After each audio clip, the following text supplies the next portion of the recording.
Bienvenidos. Estaremos haciendo el tratamiento de la regla de la cadena para funciones en varias variables. Entonces, en particular, para esta presentación estaremos trabajando la resolución del ejercicio 16 de la sección 14.5 del cálculo de varias variables trascendentes tempranas de James Stewart, editorial Cengage. Este problema va a ser muy importante en la medida que nos va a servir para aclarar un poco el asunto de la notación empleada y cómo se debe ser cuidadoso a la hora de emplear la simbología. Suponga que f es una función derivable de x y y que g, que depende de r y s, es igual a f de 2r menos s cuadrado menos 4r.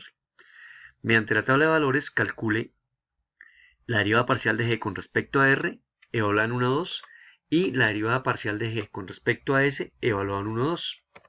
La tabla de valores es la que se nos presenta aquí a la mano derecha.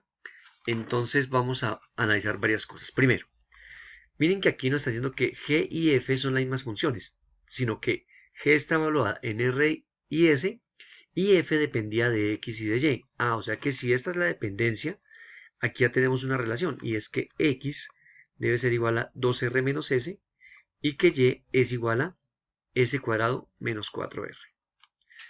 Noten la importancia de ver cuáles son las variables y cuáles son las funciones y de quiénes dependen.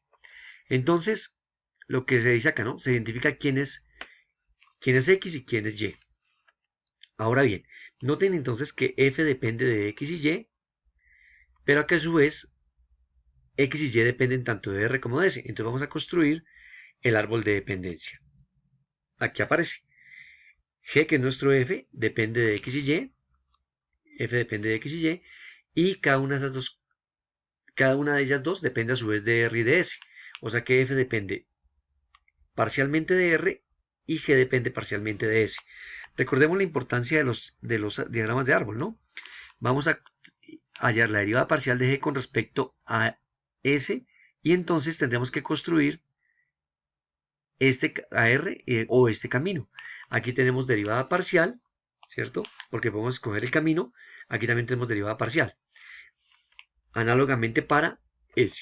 Entonces, se construyen las derivadas solicitadas. Entonces, miren el asunto aquí, de g de r.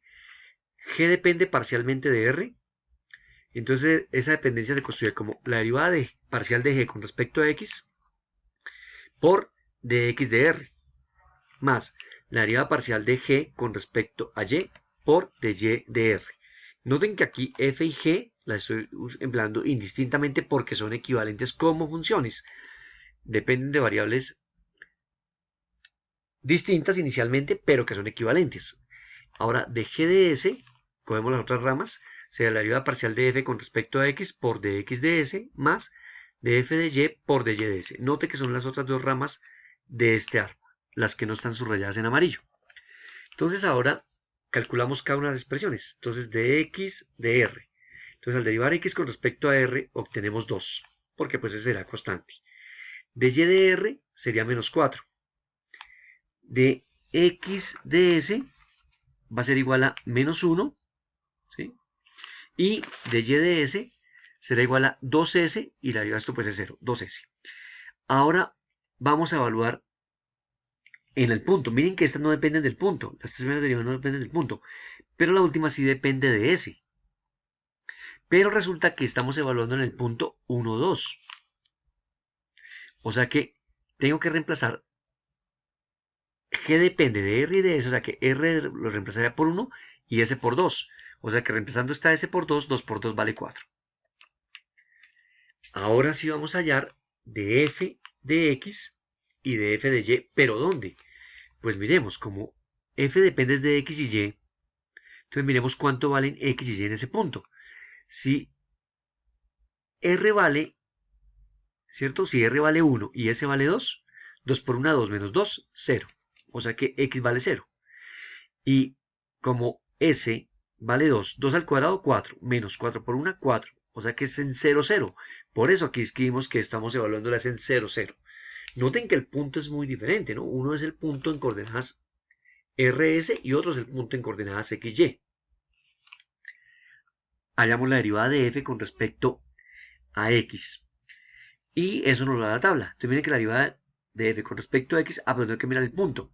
No es en 1, 2, es en 0, 0. O sea que esa derivada vale 4. Análogamente, la derivada de f con respecto a y. La derivada de f con respecto a y en 0, 0 es 8. Sustituimos. Entonces, de g de r va a ser igual a df de x, que es 4, por dx de r, que dijimos que era 2, más de y, de f de y, pero de f de y es 8, por de y de r, pero de y de r menos 4. Hacemos las operaciones y eso nos da menos 24. Análogamente hallamos de g de s, sustituyendo, tendríamos que esto es 4 por de x de s, que es menos 1, más de f de y, que era 8, por de y de s, pero de y de s lo hemos evaluado ahora sí en el punto 1, 2. Recuerden lo que dijimos acá, ¿no? Es en el punto 1, 2 y eso era 4. Y sustituyendo nos da que eso vale 28. Como siempre cerramos con una actividad para el visitante. Se propone la siguiente situación. Suponga que f es una función derivable de x y y que g de u, v es igual a f que depende de eu más seno v, e a la u más coseno de v. Mediante la tabla de valores calcule la derivada parcial de g con respecto a u en 0, 0 y la derivada de g con respecto a v en 0, 0. Ojo que aquí le están dando las coordenadas de u y de v. U es 0 y v es 0. Entonces esta será nuestra x y esta será nuestra y, porque f es una función que depende de x y y. Entonces, con la tabla de valores que les dan aquí, deben calcular esas derivadas. Miren que la misma tabla del ejercicio anterior. Muchas gracias, esperamos sus comentarios.